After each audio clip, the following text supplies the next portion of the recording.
আমার কিডনি ট্রান্সপ্লান্টের আগে দেওর দিল অভাবনীয় প্রেমের প্রস্তাব। বুদি, তুমি আর ভাইজা কিডনি ট্রান্সপ্লান্টের জন্য আমার বাসায় এসেছ। ভাইয়ার কিডনি ফেইল করেছে, আমার কিডনি দেওয়ার কথা। কিন্তু আজ টেস্ট দেখে ডাক্তার বলল আমার কিডনি ভাইয়ার সাথে ম্যাচ করছে না, তোমার সাথে করছে। ওয়েটিং রুমে একা বসে আমি তোমাকে বললাম, আমি জানি এটা অদ্ভুত সময়, কিন্তু আমার কিডনি যেমন তোমার শরীরে খাপ খাবে, তেমনি আমার হৃদয়ও তোমার জন্য উন্মুখ। আমি তোমাকে ভালোবাসি, বুদি। যদি ভাইয়ার সাথে তোমার সম্পর্ক শেষ হয়, আমি তোমাকে বিয়ে করতে চাই। আমার প্রেম কি তুমি গ্রহণ করবে? হাসপাতালের ওয়েটিং রুমে বসে আমি ডাক্তারের রিপোর্ট পড়ছিলাম। আমার স্বামীর দুটো কিডনি ফেইল করেছে, তাকে বাঁচাতে ট্রান্সপ্লান্টের প্রয়োজন। দেওর সুদীপ তার কিডনি দিতে রাজি হয়েছিল, কিন্তু টেস্টে দেখা গেল তার কিডনি আমার স্বামীর শরীরে খাপ খাবে না। বুদি, সুদীপ আমার পাশে বসল। একটা অদ্ভুত বিষয়। কি? আমি চিন্তিত মুখে জিজ্ঞাসা করলাম। ডাক্তার বলেছেন আমার কিডনি ভাইয়ার সাথে ম্যাচ করছে না, কিন্তু তোমার সাথে করছে কি? আমি অবাক হয়ে তার দিকে তাকালাম। আমার সাথে? কিন্তু আমার তো কিডনির সমস্যা নেই গি। আমি জানি, সুদীপ আমার হাত ধরল। কিন্তু ডাক্তার বলছেন এটা একটা বিরল ঘটনা। আমার কিডনির ম্যাচিং তোমার শরীরের সাথে একদম পারফেক্ট। আমি বুঝতে পারছিলাম না এর অর্থ কী। তখনই সুদীপ সেই কথাগুলো বলল, যা শুনে আমি স্তব্ধ হয়ে গেলাম। দেওর আমাকে বিয়ের প্রস্তাব দিচ্ছে এমন একটা সময়ে যখন তার ভাই, আমার স্বামী, মৃত্যুর মুখে। সুদীপ, তুমি কি বলছ? আমি স্তব্ধ হয়ে জিজ্ঞাসা করলাম। তোমার ভাই, আমার স্বামী, হাসপাতালে মৃত্যুপথযাত্রী, আর তুমি আমাকে বিয়ের প্রস্তাব দিচ্ছ? আমি জানি সময়টা ঠিক নয়, বুদি। সুদীপ আমার হাত ছাড়ল না। কিন্তু আমার কিডনি যেমন তোমার শরীরে খাপ খাবে, তেমনি আমার হৃদয়ও তোমার জন্য উন্মুখ। আমি তোমাকে ভালোবাসি। এই গল্পটি সম্পূর্ণ শুনলে আপনাদের পানি অটোমেটিক বের হয়ে যাবে, সো যত দ্রুত সম্ভব হাতের কাছে টিস্যু নিয়ে বসে পড়ো। বিছানার চাদর যেন নষ্ট না হয় সেটা সম্পূর্ণ খেয়াল রাখার অনুরোধ জানিয়ে গল্পটি এখন শুরু করব। তার আগে সর্বশেষ অনুরোধ, দয়া করে এমন পানি বের করার গল্প নিয়মিত শুনতে আমাদের চ্যানেলটি সকলেই সাবস্ক্রাইব করুন। ধন্যবাদ। হ্যালো বন্ধুরা, আমার নাম অমেলিয়া চৌধুরী। আমার বয়স 40 বছর। আমার স্বামীর নাম দেবাশিস চৌধুরী, বয়স 42 বছর। আমাদের 2 সন্তান, বিকাশ আর মালিনী। বিকাশ 17 বছর বয়সী, কলেজে পড়ে। মালিনী 11 বছর বয়সী, স্কুলে যায়। আমাদের সাধারণ জীবনে এমন কোনো রোমাঞ্চ ছিল না। দেবাশিস আইটি সেক্টরে কাজ করে, আর আমি বাড়িতে বসে আমাদের 2 সন্তানের যত্ন নিই। কিন্তু কে জানত যে একটি ট্রিপ আমাদের পরিবারকে চিরতরে বদলে দেবে? সেদিন সকালে আমি চায়ের কাপ হাতে বারান্দায় বসেছিলাম। আকাশটা মেঘলা, বাতাসে ঠান্ডা একটা অনুভূতি। দেবাশিস ঘুম থেকে উঠে আমার পাশে এসে বসল। অমেলিয়া, একটা সারপ্রাইজ আছে, সে বলল, তার চোখে উত্তেজনার চিকচিক। কি? আমি জিজ্ঞাসা করলাম। আমি সুন্দরবনে ছুটি কাটানোর প্ল্যান করেছি। আগামী সপ্তাহে আমরা 4 জন যাব। সুন্দরবন? আমি অবাক হয়ে জিজ্ঞাসা করলাম। তুমি তো কখনো প্রকৃতি পছন্দ করো না গে? সময় বদলাচ্ছে, দেবাশিস মাথা দুলিয়ে বলল। একটু অ্যাডভেঞ্চার করা দরকার। বাচ্চারাও বড় হচ্ছে, তাদের জীবনে কিছু স্মৃতি তৈরি করতে হবে গু। আমি আমার স্বামীর দিকে দেখলাম। 15 বছরের বিবাহিত জীবনে সে কখনো এমন প্রস্তাব দেয়নি। এটা অদ্ভুত লাগল, কিন্তু ভালো অদ্ভুত। ঠিক আছে, আমি হাসলাম। যাওয়া যাক। সপ্তাহখানেক পর আমরা সুন্দরবনের পথে যাত্রা শুরু করলাম। গাড়ি করে যেতে যেতে দেবাশিসের ফোনে একটি কল এলো। সে গাড়ি থামিয়ে কলটি রিসিভ করল। আমি লক্ষ্য করলাম কথা বলার সময় তার মুখের রং বদলে যাচ্ছে। কি হয়েছে? আমি জিজ্ঞাসা করলাম যখন সে কলটি শেষ করল। কিছু না, সে জবাব দিল, কিন্তু তার কণ্ঠস্বরে আমি একটা টেনশন অনুভব করলাম। আমরা সন্ধ্যার সময় সুন্দরবন পৌঁছে গেলাম। জঙ্গলের প্রবেশপথে একটি ছোট্ট লজ। আমরা সেখানে চেক ইন করলাম। লজের মালিক রাজা ভট্টাচার্য, একজন বয়স্ক লোক, যার চোখে অদ্ভুত এক দৃষ্টি। আপনারা ভালো সময়ে এসেছেন, তিনি বললেন আমাদের চাবি দিতে দিতে। আগামীকাল পূর্ণিমা। বনের জীবন দেখার সেরা সময়। রাতে বাচ্চারা ঘুমিয়ে পড়ার পর আমি দেবাশিসকে জিজ্ঞাসা করলাম, তুমি কি আমাদের কিছু লুকাচ্ছ? সেই ফোন কলের পর থেকে তুমি অন্যরকম হয়ে গেছ গু। দেবাশিস একটু ইতস্তত করল। ঠিক আছে, তোমাকে বলা উচিত। আমি শুধু ছুটি কাটাতে এখানে আসিনি। আমি কিছু জিনিস খুঁজছি। কি খুঁজছ? আমি বিস্মিত হয়ে জিজ্ঞাসা করলাম, অমেলিয়া, তুমি কি কখনো সুন্দরবনের সোনার মণি সম্পর্কে শুনেছ? আমি মাথা নাড়লাম। না, ওটা কি? একটি পুরানো কিংবদন্তি। একটি মূল্যবান পাথর যা নাকি অসাধারণ ক্ষমতাসম্পন্ন। কিংবদন্তি অনুসারে এটি এমন একটি মণি যা ধারণ করলে মানুষ অমর হয়ে যায়। আমি হেসে উঠলাম। তুমি এসব বিশ্বাস করো না কি? সবটা না, সে স্বীকার করল। কিন্তু আমার অফিসের একজন সহকর্মী রাহুল, সে ইতিহাস ও প্রত্নতত্ত্বের পাগল। সে আমাকে বলেছে যে সেই মণি সত্যিই অস্তিত্ব আছে এবং এটি এখানে সুন্দরবনের কোথাও লুকানো আছে। তো তুমি সেটা খুঁজতে এসেছ? আমাদের পারিবারিক ছুটির মধ্যে? আমি বিশ্বাস করতে পারছিলাম না। শুধু তাই নয়, দেবাশিস বলল, তার কণ্ঠস্বরে একটু লজ্জা। রাহুল আমাকে একটি মানচিত্র দিয়েছে যেখানে নাকি মণির অবস্থান চিহ্নিত করা আছে। সে চায় আমি এটা খুঁজে বের করি। আর এই মণি খুঁজে পেলে তুমি কি করবে? আমি জিজ্ঞাসা করলাম। তখন দেখা যাবে, দেবাশিস ফিসফিস করে বলল।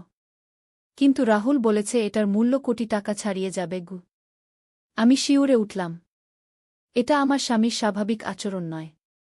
তারপর আমার মনে হল হয়তো এটা শুধুই বাচ্চাদের জন্য একটা মজার ট্রেজার হান্ট। আমি ভেবেছিলাম দেবাশিস হয়তো তাদের একটু এক্সাইটমেন্ট দিতে চায়। ঠিক আছে, আমি বললাম। তাহলে আমরা কাল এই সোনার মণি খুঁজতে যাব। বাচ্চারা উপভোগ করবে। দেবাশিস আমার দিকে অদ্ভুতভাবে তাকাল। না, অমেলিয়া, এটা বাচ্চাদের জন্য ট্রেজার হান্ট নয়। এটা আসল। আমি চাই কাল তুমি বাচ্চাদের নিয়ে সাধারণ ট্যুরিস্ট স্পট দেখতে যাও, আর আমি একা মণি খুঁজতে যাব। এবার আমি চিন্তিত হয়ে উঠলাম। দেবাশিস, সুন্দরবন বিপজ্জনক হতে পারে। এখানে ঘন জঙ্গল, বাঘ আছে, কুমির আছে। তুমি একা যাবে না? আমি গাইড নিয়ে যাব, সে বলল। চিন্তা করো না। না, আমি দৃঢ়ভাবে বললাম। যদি তুমি যাওই, আমিও তোমার সাথে যাব। বাচ্চারা কিছুক্ষণের জন্য লজে থাকতে পারবে। বিকাশ যথেষ্ট বড় হয়েছে, মালিনীকে দেখাশোনা করতে পারবে। দেবাশিস প্রথমে প্রতিবাদ করল, কিন্তু শেষ পর্যন্ত রাজি হয়ে গেল। আমরা দুজনেই ঘুমিয়ে পড়লাম, কিন্তু আমার মনে অদ্ভুত একটা অশান্তি কাজ করছিল। পরদিন সকালে নাস্তার টেবিলে দেবাশিস মানচিত্রটি বের করল। এটি একটি পুরনো, জীর্ণ কাগজ, যেখানে সুন্দরবনের একটি অংশ আঁকা এবং একটি লাল ক্রস দিয়ে একটি জায়গা চিহ্নিত করা। এটাই সেই জায়গা, দেবাশিস বলল, ক্রসটি দেখিয়ে। রাহুল বলেছে সেখানে একটি পুরনো মন্দির আছে। সেই মন্দিরের গর্ভগৃহে নাকি সেই মণি লুকানো আছে। আমরা লজের মালিককে জিজ্ঞাসা করলাম সেই জায়গা সম্পর্কে। রাজা ভট্টাচার্য অদ্ভুতভাবে আমাদের দিকে তাকালেন। সেই জায়গায় যাওয়া নিষেধ, তিনি বললেন, তার কণ্ঠস্বরে একটা ভয়। সেখানে একটি পুরনো মন্দির আছে ঠিকই, কিন্তু সেখানে অনেক বিপদ। কি ধরনের বিপদ? আমি জিজ্ঞাসা করলাম। সেখানে যারা যায় তারা ফিরে আসে না, তিনি ফিসফিস করে বললেন। মন্দিরটি অভিশপ্ত। দেবাশিস হাসল। আমরা এসব কুসংস্কারে বিশ্বাস করি না। আমরা যাব। রাজা বাবু মাথা নাড়লেন। আপনাদের ভালোর জন্যই বলছি। কিন্তু যদি জানি, তাহলে আমার ভাইপো সতীশকে সাথে নিয়ে যান। সে এলাকাটা ভালো চেনে। আমরা রাজি হলাম। বাচ্চাদের বললাম যে আমরা কিছু সময়ের জন্য জঙ্গলে হাঁটতে যাচ্ছি। তারা লজে থাকতে চাইল, সম্ভবত বিকাশের মোবাইলে গেম খেলার জন্য। সকাল ৯টায় আমরা সতীশের সাথে যাত্রা শুরু করলাম। সতীশ ৩০ বছর বয়সী একজন স্থানীয় লোক, জঙ্গলের পথঘাট ভালোভাবে চেনে। এই পথ দিয়ে যেতে প্রায় ৩ ঘণ্টা লাগবে, সতীশ বলল। আমরা নৌকা করে যাব, তারপর কিছুটা হাঁটতে হবে। আমরা একটি ছোট নৌকায় উঠলাম। নৌকাটি সুন্দরবনের জলপথ ধরে এগিয়ে চলল। চারপাশে গাছপালা, পাখির ডাক, আর মাঝে মাঝে বানরের চিৎকার। কিছুক্ষণ যাওয়ার পর সতীশ নৌকা থামাল। এখান থেকে হাঁটতে হবে, সে বলল। সাবধানে থাকবেন। এদিকে বাঘের উপদ্রব আছে। আমরা নেমে পড়লাম এবং সতীশকে অনুসরণ করে জঙ্গলের ভেতরে হাঁটতে শুরু করলাম। পথটি সংকীর্ণ, কিচড়ে এবং দুপাশে ঘন গাছপালা। আমাদের সাথে একটা বন্দুক ছিল, যদি কোনো জন্তু আক্রমণ করে। প্রায় ২ ঘণ্টা হাঁটার পর আমরা একটি খোলা জায়গায় পৌঁছালাম। সেখানে গাছপালার মাঝে একটি প্রাচীন মন্দির দাঁড়িয়ে আছে। মন্দিরটি শ্যাওলায় ঢাকা, অনেকটা ভাঙ্গা, কিন্তু এখনও দাঁড়িয়ে আছে। ওইটাই সেই মন্দির, সতীশ বলল, তার কণ্ঠস্বরে একটা ভয়। আমি এখানে অপেক্ষা করব। আপনারা ভেতরে যান। দেবাশিস আমার দিকে তাকাল।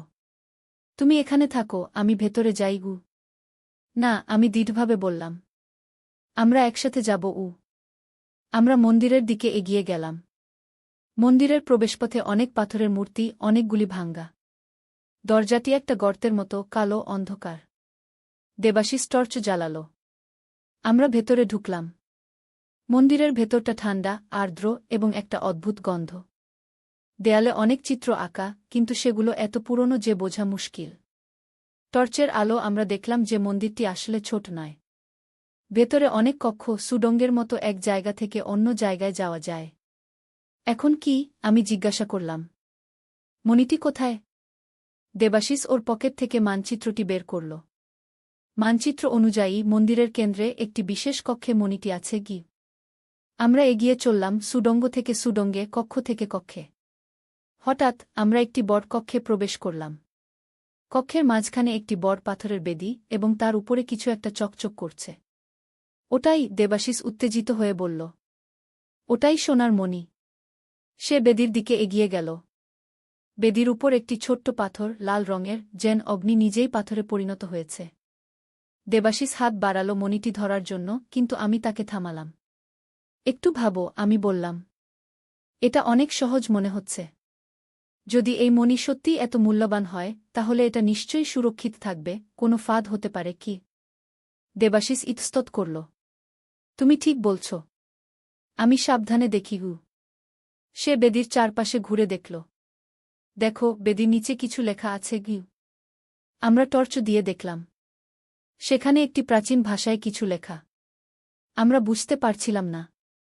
দাঁড়াও, দেবাশিস বলল। আমি রাহুলকে ছবি পাঠাই। সে হয়তো এটা পড়তে পারবে উ। দেবাশিস তার ফোন বের করল এবং লেখার ছবি তুলে রাহুলকে পাঠাল। আশ্চর্যজনকভাবে এখানে নেটওয়ার্ক ছিল। কিছুক্ষণ পর রাহুলের জবাব এল। সে বলছে, দেবাশিস পড়ল, এটা একটি সতর্কবাণী। যে মণি স্পর্শ করবে সে হারাবে, যা সবচেয়ে মূল্যবান। এই ধরনের সতর্কবাণী প্রাচীন মন্দিরে সাধারণ। আসলে এটা এক ধরনের ভয় দেখানো গো। আমি নিশ্চিত নই, আমি ভয় পেয়ে বললাম। আমার মনে হচ্ছে আমাদের ফিরে যাওয়া উচিত কে। দেবাশিস হাসল। অমেলিয়া, এসব শুধু কুসংস্কার। প্রাচীন লোকেরা তাদের সম্পদ রক্ষা করার জন্য এসব করত উ। সে আবার বেদির দিকে ফিরল। আমি এটা নিয়ে নিই উ। না, আমি চিৎকার করে উঠলাম, কিন্তু ততক্ষণে দেবাশিস মণিটি তুলে নিয়েছিল। সেই মুহূর্তে মন্দিরের ভেতর একটা ভয়ঙ্কর শব্দ হল। মাটি কাঁপতে শুরু করল। দেবাশিস মণিটি পকেটে রেখে আমার হাত ধরল। চলো, এখান থেকে বেরিয়ে যাই, সে চিৎকার করে বলল। আমরা দৌড়াতে শুরু করলাম। কিন্তু যে পথে এসেছিলাম সেটা এখন অন্ধকারে ঢাকা। আমরা হাঁটতে হাঁটতে পথ খুঁজছিলাম। এদিকে, দেবাশিস বলল, একটি সুডঙ্গের দিকে ইঙ্গিত করে। আমরা সেই সুডঙ্গে ঢুকলাম, কিন্তু এটা আমাদের আসার পথ নয়। সুডঙ্গটি নিচের দিকে নেমে গেছে, গভীর, অন্ধকার। দেবাশিস, আমাদের ফিরতে হবে, আমি বললাম। কিন্তু ততক্ষণে পেছনের পথ ভেঙে পড়েছে। আমাদের সামনে যাওয়া ছাড়া আর কোনো উপায় নেই। আমরা সুডঙ্গ ধরে নিচে নামতে লাগলাম। সুডঙ্গটি ক্রমশ আরও সংকীর্ণ এবং আরও গভীর হতে লাগল। শেষে আমরা একটি বিশাল গুহায় পৌঁছে গেলাম। গুহাটি অবিশ্বাস্য। এত বড় যে টর্চের আলোতে এর ছাদ দেখা যাচ্ছিল না। এবং সবচেয়ে অদ্ভুত, গুহার মাঝখানে একটি বিশাল হ্রদ, যার পানি অদ্ভুতভাবে নীল আর চকচকে। এটা কি জায়গা? আমি ফিসফিস করে বললাম। দেবাশিস উত্তর দেয়নি। সে মণিটি বের করে দেখছিল। হঠাৎ মণিটি আরও উজ্জ্বল হয়ে উঠল, এবং হ্রদের পানিও সেই সাথে উজ্জ্বল হয়ে উঠল। দেখো, দেবাশিস বলল। সোনার মণি আর এই হ্রদ সম্পর্কিত। হ্রদের পানি থেকে একটি আলোর রেখা উঠে এলো, এবং মণি থেকেও একটি আলোর রেখা বেরিয়ে হ্রদের দিকে গেল। দুটি আলোর রেখা মিলিত হয়ে গুহাটিকে আলোকিত করে তুলল। আমরা দেখলাম গুহার দেয়ালে অসংখ্য চিত্র আঁকা। কোনো অজানা সভ্যতার ইতিহাস, যারা এখানে বাস করত। অবিশ্বাস্য, দেবাশিস ফিসফিস করে বলল। এটা একটি হারিয়ে যাওয়া সভ্যতা উ। আমি চিত্রগুলো দেখছিলাম। সেগুলোতে এমন সব মানুষের ছবি যারা আমাদের মতো নয়। তাদের মাথা বড়, চোখ বড়, এবং তারা কি যেন পূজা করছে। হঠাৎ হ্রদের পানি উত্তাল হয়ে উঠল। আমরা পেছনে সরে গেলাম। পানি থেকে কিছু একটা উঠে আসছিল। প্রথমে মনে হলো একটি মাথা, তারপর একটি দেহ। একটি অদৃশ্য শক্তি যেন আমাদের দিকে এগিয়ে আসছে। দেবাশিস, মণিটা ফেলে দাও, আমি চিৎকার করে বললাম। কিন্তু দেবাশিস যেন মোহগ্রস্ত। সে মণিটি আরও শক্ত করে ধরল। পানি থেকে উঠে আসা সত্তাটি এখন সম্পূর্ণ দৃশ্যমান। এটি মানুষের আকৃতির, কিন্তু মানুষ নয়। এর দেহ যেন জলের তৈরি এবং চোখ দুটো গভীর নীল। সত্তাটি দেবাশিসের দিকে তাকাল, তারপর মণির দিকে। তোমরা অন্ধকার প্রবেশ করেছ, সত্তাটি বলল, তার কণ্ঠস্বর যেন হাজার হাজার জলের ফোঁটা একসাথে কথা বলছে। মণিটি আমার। দেবাশিস কাঁপছিল, কিন্তু মণিটি ছাড়ল না। এটা আমার। আমি এটা খুঁজে পেয়েছি। সত্তাটি দেবাশিসের কাছে এগিয়ে গেল। তাহলে তুমি সতর্কবাণী শোনোনি, যে মণি স্পর্শ করবে সে হারাবে যা সবচেয়ে মূল্যবান। হঠাৎ সত্তাটি আমার দিকে ফিরল। তার হাত আমার দিকে বাড়াল। আমি অনুভব করলাম যেন কেউ আমাকে টেনে নিচ্ছে। না, দেবাশিস চিৎকার করে উঠল। ওকে ছেড়ে দাও। সত্তাটি আমাকে হ্রদের দিকে টানতে লাগল। আমি বাধা দেওয়ার চেষ্টা করলাম, কিন্তু আমার শরীর আমার নিয়ন্ত্রণে ছিল না। দেবাশিস, আমি চিৎকার করলাম। মণিটা ছেড়ে দাও। দেবাশিস দেখল আমি হ্রদের দিকে টানা যাচ্ছি। সে তার হাত থেকে মণিটি ছুঁড়ে ফেলল। নাও, নিয়ে নাও। কিন্তু ওকে ছেড়ে দাও।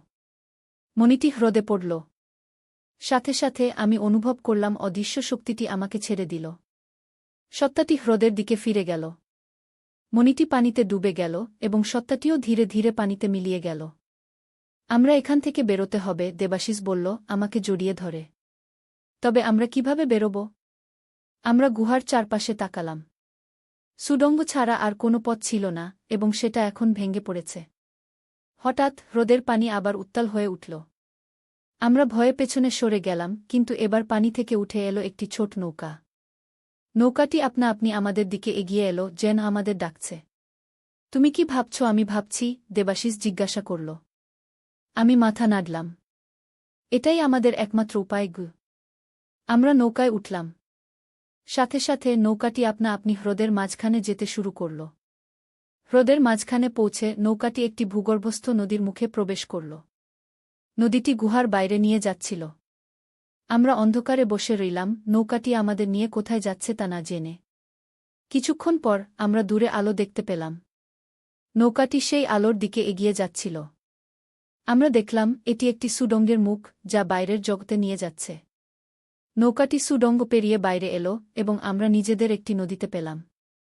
সূর্য ডুবতে শুরু করেছে, আকাশ লাল হয়ে গেছে। আমরা কোথায়? আমি জিজ্ঞাসা করলাম। দেবাশিস চারপাশে তাকাল। মনে হচ্ছে আমরা সুন্দরবনেই আছি, কিন্তু আগের জায়গা থেকে অনেকটা দূরে গিয়ে। নৌকাটি নদীর তীরে ভিড়ল। আমরা নেমে পড়লাম এবং নৌকাটি আপনা আপনি ফিরে গেল, পানিতে মিলিয়ে গেল। তুমি কি বিশ্বাস করো যা দেখলাম? আমি জিজ্ঞাসা করলাম। দেবাশিস মাথা নাড়ল। আমি জানি না কি বিশ্বাস করব। আমি শুধু জানি যে আমরা সৌভাগ্যবান যে বেঁচে আছি। আমরা হাঁটতে শুরু করলাম, আশা করছিলাম কোনো লোকালয় খুঁজে পাব। কিছুক্ষণ হাঁটার পর আমরা দূরে আলো দেখতে পেলাম। ওটা একটা গ্রাম হতে পারে, দেবাশিস বলল। চলো। আমরা সেই আলোর দিকে হাঁটলাম এবং একটি ছোট্ট গ্রাম পেলাম। এখানকার লোকেরা আমাদের দেখে অবাক হল। আপনারা কোথা থেকে আসছেন? একজন বয়স্ক লোক জিজ্ঞাসা করল। আমরা হারিয়ে গেছি, দেবাশিস বলল। আমরা সুন্দরবনে ট্যুর করতে এসেছিলাম, কিন্তু পথ হারিয়ে ফেলেছি। লোকটি আমাদের দিকে সন্দেহজনক দৃষ্টিতে তাকাল। আপনারা কি সেই পুরনো মন্দিরে গিয়েছিলেন? আমরা চমকে উঠলাম। আপনি কিভাবে জানলেন? আমি জিজ্ঞাসা করলাম। আপনাদের চোখে দেখা যাচ্ছে, লোকটি বলল। যারা সেই মন্দিরে যায় তাদের চোখে একটা বিশেষ আলো থাকে। আপনারা ভাগ্যবান যে বেঁচে ফিরে এসেছেন। সে আমাদের গ্রামের একটি বাড়িতে নিয়ে গেল, যেখানে আমরা রাত কাটাতে পারব। পরদিন সকালে তিনি আমাদের লজ পর্যন্ত নিয়ে যাওয়ার ব্যবস্থা করলেন। লজে পৌঁছে আমরা দেখলাম বিকাশ আর মালিনী উদ্বিগ্ন হয়ে অপেক্ষা করছে। সতীশ গত রাতেই ফিরে এসেছিল এবং আমাদের হারিয়ে যাওয়ার কথা বলেছিল। মা, বাবা, বিকাশ আর মালিনী দৌড়ে এসে আমাদের জড়িয়ে ধরল। তোমরা কোথায় ছিলে? আমরা ভীষণ চিন্তা করছিলাম। সব ঠিক আছে, আমি তাদের আশ্বস্ত করলাম। আমরা ঠিকই আছি। রাজা বাবু আমাদের দিকে এগিয়ে এলেন। আপনারা সৌভাগ্যবান, তিনি বললেন। অনেকেই সেই মন্দির থেকে ফিরে আসে না আগে। আপনি জানতেন? দেবাশিস জিজ্ঞাসা করল। রাজা বাবু মাথা নাড়লেন। হ্যাঁ, আমি জানতাম। আমি আপনাদের সতর্ক করেছিলাম, কিন্তু আপনারা শোনেননি গিয়ে। আমরা যা দেখেছি তা কি সত্যি? আমি জিজ্ঞাসা করলাম। সেই সত্তা, সেই হ্রদ? রাজা বাবু গম্ভীরভাবে মাথা নাড়লেন। হ্যাঁ, সবই সত্যি। সেই মন্দির একটি প্রাচীন সভ্যতার, যারা এখন আর নেই। সেই সত্তা হল তাদের রক্ষক। আর সেই মণি হল তাদের শক্তির উৎস। কিন্তু আমরা কিভাবে বেঁচে গেলাম? দেবাশিস জিজ্ঞাসা করল। কারণ আপনি মণিটি ছেড়ে দিয়েছিলেন, রাজা বাবু বললেন। আপনি যা সবচেয়ে মূল্যবান তা নষ্ট হওয়ার আগেই মণিটি ছেড়ে দিয়েছিলেন। অনেকেই এতটা বুদ্ধিমান হয় না গে। সেদিন বিকেলে আমরা সুন্দরবন ছেড়ে বাড়ি ফিরে গেলাম। গাড়িতে দেবাশিস আমার হাত ধরল। আমি দুঃখিত, সে বলল। আমি লোভের বশে সবাইকে বিপদে ফেলেছিলাম গু। কিন্তু শেষে তুমি সঠিক সিদ্ধান্ত নিয়েছিলে, আমি বললাম, তার হাত চেপে ধরে। তুমি মনির চেয়ে আমাদের পরিবারকে বেশি মূল্য দিয়েছিলে গ। দেবাশিস হাসল। এটাই আমার জীবনের সবচেয়ে মূল্যবান সম্পদ গ। বাড়ি ফিরে আমাদের জীবন আবার স্বাভাবিক হয়ে গেল। কিন্তু আমাদের চোখে সেই বিশেষ আলো রয়ে গেল, একটি অদ্ভুত অ্যাডভেঞ্চারের স্মৃতি হিসেবে। কিছুদিন পর আমি লক্ষ্য করলাম দেবাশিস আমাদের ঘরের কোণে একটি ছোট্ট মন্দির বানিয়েছে। সেখানে সে রোজ একটি ছোট্ট দ্বীপ জ্বালা। এটা কিসের জন্য? আমি জিজ্ঞাসা করলাম। সেই সত্তার জন্য, দেবাশিস বলল, যে আমাদের জীবন বাঁচিয়েছিল। আমি তাকে ধন্যবাদ জানাই যে সে আমাকে সঠিক পথ দেখিয়েছিল। আমি তার পাশে দাঁড়ালাম এবং সেই ছোট্ট মন্দিরে একটি ফুল রাখলাম। আমি জানি না আমরা সত্যিই কি দেখেছিলাম, কিন্তু আমি জানি আমরা একটি অভিজ্ঞতা শেয়ার করেছি যা আমাদের পরিবারকে আরও শক্তিশালী করেছে। সেই দিন থেকে আমরা প্রতি বছর সুন্দরবনে যাই। আমরা সেই মন্দিরে আর যাই না, কিন্তু আমরা সেই গ্রামে যাই, যারা আমাদেরকে রাত কাটাতে দিয়েছিল। আমরা তাদের উপহার দেই, কৃতজ্ঞতা জানাই। আমাদের জীবনে অনেক রোমাঞ্চ এসেছে, কিন্তু সেই প্রথম অ্যাডভেঞ্চার, সেই মন্দির, সেই সত্তা, সেই হ্রদ, সেগুলো আমি কখনো ভুলব না। সেগুলো আমাকে শিখিয়েছে যে জীবনের সবচেয়ে মূল্যবান সম্পদ হল প্রেম, পরিবার এবং একে অপরের প্রতি বিশ্বাস। যখনই আমি সুন্দরবনের দিকে তাকাই, আমি সেই নীল হ্রদের কথা ভাবি, এবং ভাবি সেখানে এখনও কত রহস্য লুকিয়ে আছে, যা আমরা কখনো জানতে পারব না। এবং হয়তো এটাই ভালো।